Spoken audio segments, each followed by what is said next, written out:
The moment we met, my heart pounded. 운명이다 느껴질 만큼 For all the way from Cannes to Seoul. 이 선택이 제 운명을 바꿨죠. See, this movie is the proof. 놓치지 않을 거예요. 네, 안녕하세요. 안녕하십니까. 직접 소개 좀 부탁드릴게요. 네, 안녕하십니까. 저는 연합뉴스 사회부에서 경찰 출입하고 있는 오보람 기자라고 합니다. 만나서 반갑습니다. 네. 근데 경찰 출입이신데 어떻게 프랑스 칸까지 가신 거예요? 제가 지지난 달까지만 해도 사실 문화부에서 영화 기자를 하다가요. 갑자기 인사 발령이 나가지고 사회부로 오게 됐는데 이제 칸이 되게 깐깐하게 굴어요. 취재진한테. 그래서 도중에 이제 취재 기자를 바꿀 수가 없어서 제가 그대로 다녀온 걸로 됐습니다. 칸에서 유일한 경찰 출입 기자로 취재를 하신 거네요. 네, 그렇습니다. 마포경찰서 출입을 하면서 칸 영화제에서 배우들과 감독을 만나고 온 아마 최초의 기자가 아닐까 생각합니다. 헤어질 결심. 오 기자는 프랑스 칸 현지에서 직접 봤잖아요. 네. 어떤 영화인가요? 이걸 한마디로 정의하기가 사실은 조금 쉽지는 않은 영화인데 많이들 알고 계시다시피 줄거리만 간단하게 얘기를 하자면은 두 인물의 멜로 드라마예요. 설애라는 탕웨이가 주연한 설애라는 인물과 박해일이 주연한 혜준이라는 인물. 그 두 인물이 서로를 사랑하게 되는데 그 재밌는 게 그 둘의 관계예요.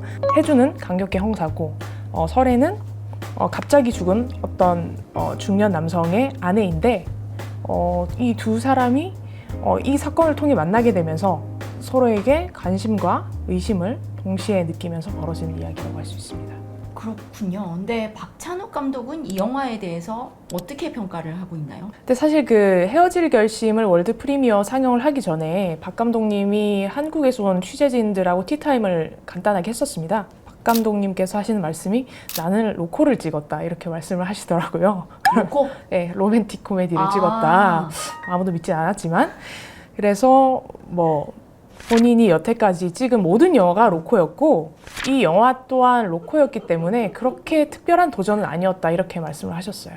아니 우리가 박찬욱 네. 감독님을 알고 그분의 네. 이제 영화를 아는데 이 로맨틱 코미디 맞아요? 오 기자가 보기에는 어떤가요? 멜로 스릴러라고 저는 표현을 하고 싶은데요. 제가 그 영화를 보고 나서 리뷰에 썼던 표현 중에 하나가 떠오르는데 폭력 없이도 잔혹하고 섹스 없이도 야한 영화라고 제가 썼었거든요. 네, 그런 표현이 딱 맞는 영화가 아닌가 싶습니다. 이 영화 안에 박찬욱 감독 특유의 막 잔인하고 보고 나면 되게 불편해지는 이런 자극적 장면도 있는 건가요? 전혀 없습니다. 전혀 없고요. 그게 박 감독님 이전 작품과 가장 차이 나는 점이라고 볼 수 있는데 이번 영화에는 사실 이전 작품을 보면 정말 노골적이다 싶을 정도로 생각이 드는 그런 배드씬 그리고 지나치다 싶을 정도의 그런 폭력적인 장면이 많이 나오는데 여기에서는 그런 장면이 하나도 나오지 않으니까 안심하고 보셔도 되고요. 15세들이 보면은 과연 이 영화를 이해할까라는 질문을 받게 된다면 아마 못할 것 같고요. 25세도 힘들 것 같고. 몇 살? 저 33입니다. 아니 오 기자가 예. 몇 살부터 이 영화를 좀 잘 이해할 것 같네요. 갑자기 나이 컨대라고 하셨어요. 넉넉하게 29세에 관람 가라. 29세. 30은 넘어야 그래도 이 영화를 어느 정도는 이해할 수 있지 않을까. 그러면 이 영화는 29금이다. 그렇죠. 네. 그렇군요. 네. 이 좀 영화 내용을 다시 한번 좀 얘기를 해보자면 이 탕웨이하고 박해일하고 어쨌든 이제 둘이 사랑하게 되는 그런 사이인 거잖아요. 네. 근데 예고편을 보니까 이제 박해일 배우의 캐릭터 설명 그게 좀 독특한데 의심과 관심을 동시에 느끼게 해준다. 아니, 이런 설명이 나오더라고요. 이게 네. 무슨 의미인가요? 박해일 씨가 어떤 변사 사건을 하나 맡게 됩니다. 그게 뭐냐면 한 40, 50대 가량의 남자가 산에서 떨어져서 죽은 그 변사체가 발견이 되면서 그걸 수사를 하게 돼요. 그래서 보통 남자가 죽으면 가장 먼저 용의선상에 오르는 사람이 가족, 와이프 이렇잖아요. 그 와이프가 바로 탕웨이인데요. 탕웨이를 만나서 처음 이렇게 만나서 얘기를 하는데 탕웨이가 산에 가서 넣으면 걱정했어요. 마침내 죽을까봐. 마침내 죽을까봐. 마침내. 박해일이 그 단어를 곱씹습니다. 마침내 죽을까봐. 그때부터 이제 의심이 시작되는 거죠. 하지만 관심도 동시에 피어납니다. 예컨대 탕웨이가 바다를 좋아하는 사람이라고 하니까 박해일이 점심 메뉴로 스시를 시켜주더라고요. 그런 아주 작은 은유부터 시작해서 모든 것이 촘촘한 그런 영화가 아니었나 싶습니다. 예. 예고편 보니까 뭐 박해일이 막 이렇게 잠복하는 장면도 있던데 혹시 뭐 그런 데서도 네. 약간 뭐 어떤 관심이나 이런 걸 표현하는 그런 게 좀 느껴지는 건가요? 그 장면이 가장 노골적인 그런 사랑을 표현한 장면이 아니었나 생각이 드는데요. 박해일이 뭐 망원경 같은 거를 동원을 해가지고 탕웨이가 생활하는 일거수일투족을 다 이렇게 지켜봅니다. 근데 그게 어떻게 보면은 스토킹이잖아요. 뭐 경찰이 네. 하니까 네. 뭐 잠복이고 감시고 이렇게 되지만 뭐 스토킹인데 그거를 보면서 탕웨이의 그런 일거수일투족을 같이 느끼는 그런 장면이 나와요. 내가 이 사람 생활 반경 안에 들어가서 이 사람이 숨 쉬는 목소리를 듣고 뭘 먹는지 지켜보고 그다음에 이 사람이 하는 말을 듣고 그거를 보면서 저는 이게 형사가 용의자를 감시하는 게 아니고 그냥 내가 사랑하는 여자를 지켜본다 그런 느낌이 훨씬 더 강하게 들었습니다. 지금 이 얘기를 하니까 이제 박찬욱 감독의 전작인 뭐 박쥐나 이런 데서 송강호가 그 김옥빈 배우를 지켜보는 약간 이런 전작에서 나왔던 좀 집착남 느낌이라고 해야 되나? 그런 느낌들이 좀 거기도 묻어나 있네요. 네. 역시나. 그렇죠. 이제 아니나 다를까. 네, 그 또 박 감독하고 같이 작업한 이제 정석영 작가가 네. 멜로로 진행되는 플롯이 박해일이라는 경찰이 진행하는 수사의 플롯과 일치한다는 특징이 있다고 이제 설명을 했는데 요거는 좀 어떤 건가요? 이게 또 중요한 장면이 몇 개 더 나오는데 그 중에 하나가 취조실에서 두 사람이 얘기를 하는 장면이 나와요. 근데 박해일은 명백하게 형사의 입장이고 탕웨이는 용의자의 입장에서 마주 앉아서 이야기를 나누는데 이게 취조를 하는 느낌이 아니고 그러니까 남녀 간의 사랑 싸움을 하는 것처럼 읽히는 거죠. 그렇구나. 근데 그거를 네네. 은근히 배치를 해서 네네. 은근하지만 노골적이에요. 이걸 보시면 이해를 하실 텐데 그게 이제 아까 오 기자가 말한 이해하고 보면은 정말로 막 엄청난 성인물이다. 그렇죠. 29금이다. 네. 그런 포인트인 거죠. 그렇죠. 지금 얘기를 하다 보니까 이제 박찬욱 감독님의 별명이 떠오르는데 지금 자료 화면으로 나오고 있는 이 별명이죠. 근데 이 별명이 있는 이유 중에 하나가 이 박 감독의 유명한 탐미주의. 네. 정말 아름다운 그 배경과 막 세트와 의상 이런 네. 것들이잖아요. 혹시 헤어질 결심에도 그런 탐미주의가 좀 드러나나요? 저는 가장 크게 느꼈던 장면이 사실 경찰서를 구현해 놓은 그런 장면이었는데 사실 제가 지금도 경찰서 출입을 하고 있잖아요. 한국에 그런 경찰서는 없습니다. 어떤 경찰서? 일단 네.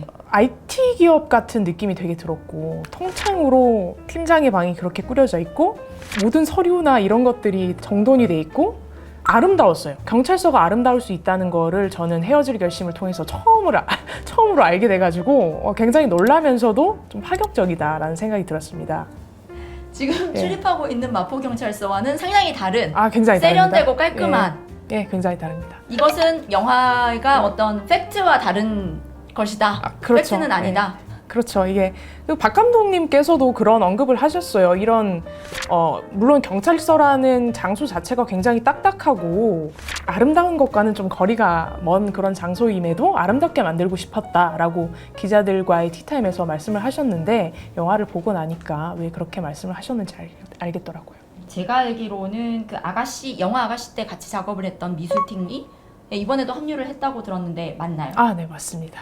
아가씨 때 보면은 너무나 아름답잖아요. 돈을 수백억 들어가지고 사실 그 양옥과 일본식 가옥 이거 두 개를 합친 세트를 지었는데 이번에는 그 정도까지 스케일로 크게 뭐 자본을 투입하거나 그러진 않았지만 충분히 눈호강하는 포인트들이 있다는 거를 제가 자신 있게 말씀드릴 수 있습니다. 네. 영화 내용은 차치하고서라도 일단 눈으로만 봐도 너무너무 즐거운 영화다. 그렇습니다. 네. 아이맥스로 보셔야 됩니다. 아이맥스로? 네. 알겠습니다. 네. 요거 명심해 둘게요. 네. 그러면은 그런 굉장히 이제 뭐 현실과는 좀 다른 굉장히 아름답고 세련되고 이제 깔끔하게 그려진 경찰서를 다니는 박해일도 그렇게 뭐 일반 저희가 생각하는 형사의 모습은 아니겠네요. 박해일 씨가 굉장히 깔끔하고 어떻게 보면 되게 결벽적이고 그리고 되게 정돈돼 있는 그런 사람으로 나오는데 그 옷도 주머니가 막 6개, 7개씩 달린 그런 옷을 입고 다녀요. 그것도 재단사한테 맡겨서. 왜죠? 왜냐면 무엇이 자기한테 필요할지 몰라서 다 넣고 다닐 정도로 그렇게 집착적이고 결벽적인 모습을 보이는데 옷도 그런 수트에 버버리 코트를 입고 굉장히 깔끔하게 항상 손소독을 깔끔하게 하고 눈에다가 인공 눈물을 이따금씩 이렇게 넣고 하는 그런 모습이 정말 이런 형사가 세상에 있을까라는 생각이 들 정도로 조금 이질적이면서도 새로운 그런 캐릭터로 다가왔습니다. 여기서 이제 탕웨이가 한국어가 어눌한 중국인으로 나오잖아요. 연기가 어떤가요? 사실 헤어질 결심이 리미에르 극장에서 공개되고 나서 기자들 사이에선 그런 얘기가 나왔어요. 이렇게 잘못하면은 박 감독님이 상을 못 받고 탕웨이가 여우주연상을 받겠다 이런 말이 나올 정도로 정말 커리어 하이를 찍었다라고 평가됩니다. 저 역시도 그렇게 평가하고요. 연기력이 막 만개했다. 만개했다고 표현할 수 있죠. 그 3개에 이어 또 다른 대표작을 하나 추가했다라고 제가 감히 말씀드릴 수 있을 것 같습니다. 이 한국어를 잘 못하는 중국인이다 보니까 굉장히 뭐 아까 말씀하신 마침내 운명하셨습니다 같은 약간 한국 사람이 잘 쓰지 않는 그런 문체를 구사하는데 그런 부분에 대해서는 좀 영화에서 어떻게 그게 좀 그려지는지. 일단 캐릭터 설정 자체가 탕웨이는 중국에 있다가 한국으로 시집 온 그런 여자로 나오기 때문에 한국말이 서툴러요. 그래서 그 영화 안에서도 탕웨이가 한국어를 되게 유창하게 잘한다 이런 느낌이 아니고 한국인들이 평상시에 쓰지 않는 그런 단어를 너무 아름답게 들리도록 표현한다라는 느낌이 강했습니다. 예를 들어서 중단하다라는 표현을 저희가 말을 하면서 쓰지는 않잖아요. 근데 탕웨이는 그런 표현을 써요. 사랑을 중단합니까? 라는 표현을 쓰는데 그게 너무 아름답게 들리는 거죠. 너무나 자꾸 곱씹게 되는 그런 매력이 있더라고요. 그리고 이것도 박 감독님께서 노리신 거라고 합니다. 아, 의도를 하셨군요. 네. 그러니까 박해일 대사 중에도 그런 게 좀 있지 않나요? 네, 박해일도 본인이 사랑하는 사람을 닮아가는 법이잖아요. 이제 탕웨이가 계속 그런 말을 쓰다 보니까 본인도 그런 문어체적인 표현을 쓰기 시작을 합니다. 오는구나. 마침내. 제일 제가 기억에 남았던 장면은 당신은 나를 붕괴했습니다. 그렇구나. 당신은 나를 붕괴했어. 근데 탕웨이는 그 붕괴했다라는 표현을 알지 못해서 박해일이 돌아가고 나서 바로 사전에 찾아봅니다. 붕괴하다. 그렇게 찾아보고 나서 더 상처를 받게 되죠.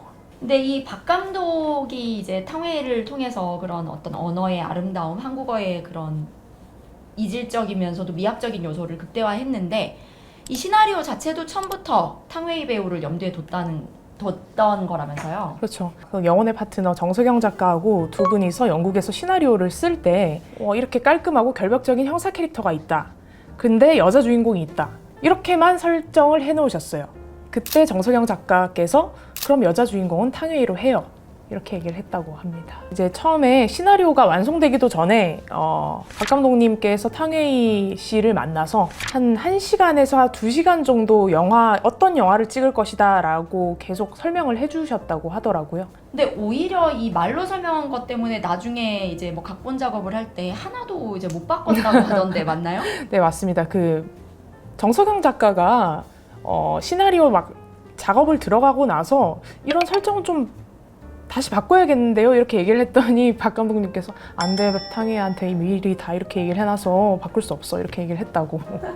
그러니까 내가 다 말로 설명해 놓은 부분이라 그렇죠. 지금 와서 바꿀 네. 수 없다. 지금 탕웨이가 오케이한 상황인데 이걸 바꿀 수 없다 이렇게 말씀하셨다고 합니다.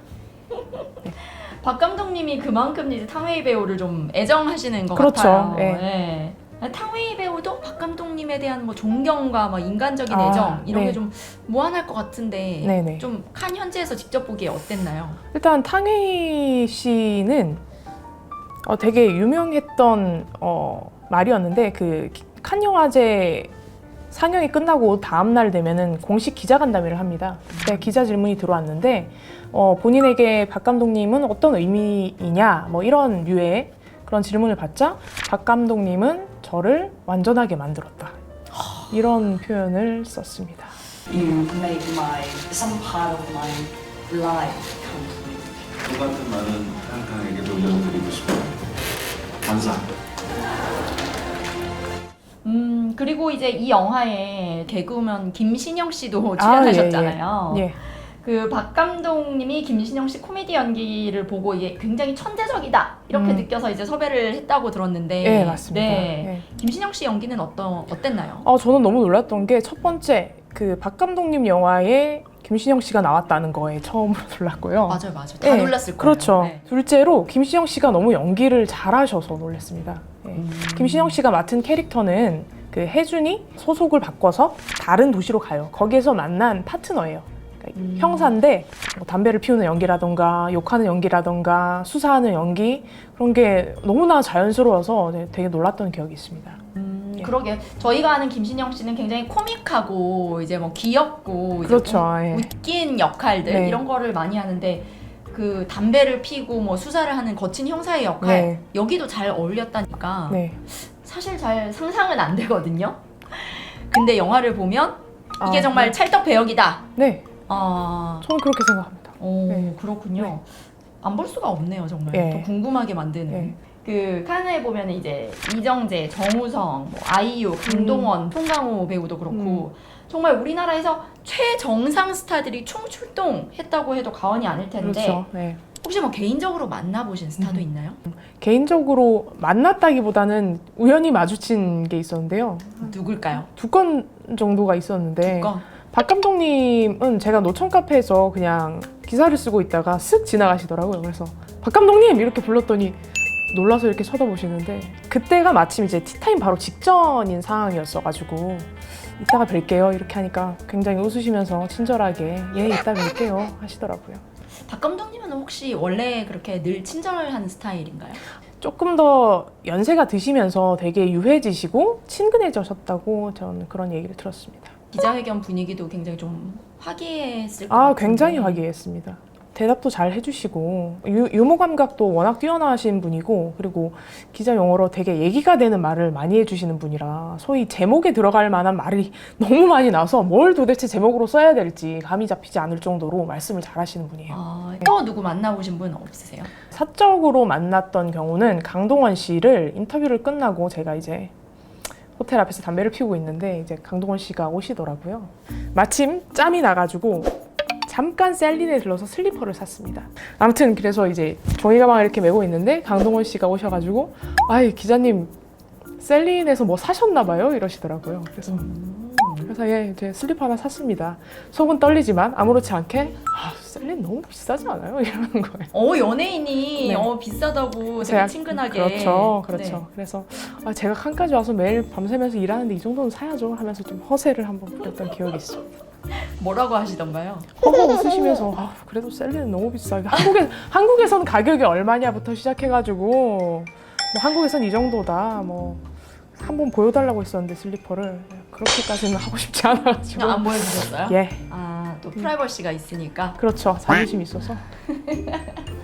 그리고 저는 칸에서 잊을 수 없는 장면이 이제 송강호 씨가 나무주연상을 받고 그다음에 박 감독님께서 감독상을 받으셨잖아요. 두 분의 관계가 워낙 특별하잖아요. 뭐 옛날에 공동경비구역 JSA에서도 한번 만나셨고 그리고 그 다음 해에 바로 복수는 나의 것이라는 영화를 찍었어요. 두 분이. 그리고 나서 몇 년이 흘러서 박쥐라는 영화를 찍어서 심사위원상까지 받으셨고 박 감독님이 정말 영혼의 파트너 이제 콤비라고 할 수 있는 그 두 분이 세월이 흘러서 각자 다른 영화로 칸에 와서 상을 받았다는 그런 의미를 둘 수가 있겠죠. 네, 정말 뜻깊은 둘의 또 조우. 그렇습니다. 그리고 그런 조우를 이제 몸속 기자들에게 딱 보여주시면서 네, 대화할 기회를 주신, 네. 질문할 기회를 주신. 네, 그렇죠. 정말 멋있습니다. 네. 한 얘기 굉장히 재밌는데 네. 다음번에는 또 경찰 출입하는 얘기도 좀 한번 예, 들려주시기를 기대하면서 예. 네, 오늘 인터뷰는 여기서 마치도록 하겠습니다. 감사합니다. 네, 감사합니다. 감사합니다.